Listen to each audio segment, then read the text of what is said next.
DCC అధ్యక్షుల ఎన్నిక కోసం కసరత్తు జరుగుతుందన్నారు టీపీసీసీ చీఫ్ మహేష్ కుమార్ గౌడ్. మధ్యాహ్నం 3 గంటల తర్వాత అబ్జర్వర్లతో ప్రత్యేక సమావేశం ఉంటుందన్నారు. ఈ సమావేశంలో అబ్జర్వర్లతో CM Revanth, deputy CM Bhatti విడివిడిగా సమావేశం అవుతారని తెలిపారు. డీసీసీ ఎంపికలో సోషల్ ఇంజనీరింగ్ ఉంటుందని మహేష్ కుమార్ గౌడ్ చెప్పారు. ఇన్ఛార్జ్ మీనాక్షి నటరాజన్ గారు వారి అభిప్రాయాన్ని ఇస్తా ఉన్నారు. మధ్యాహ్నం తర్వాత ముఖ్యమంత్రి గారు, డిప్యూటీ ముఖ్యమంత్రి గారు ఆ తర్వాత నా అభిప్రాయం తీసుకుంటారు. ఒక సమర్థవంతమైనటువంటి నాయకత్వం జిల్లాలో రావాలి కాబట్టి చాలా సీనియర్ నాయకులు ఏఎస్సీ అబ్జర్వర్స్ని తెలంగాణకి కేటాయించడం జరిగింది.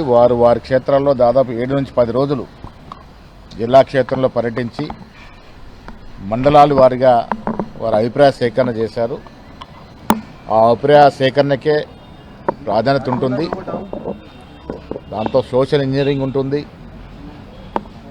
ఎట్టకేలకి సమర్థవంతమైన నాయకుడు జిల్లా కాంగ్రెస్ కమిటీ అధ్యక్షుడిగా రావాలనేదే ఏఎస్సీ అభిప్రాయం.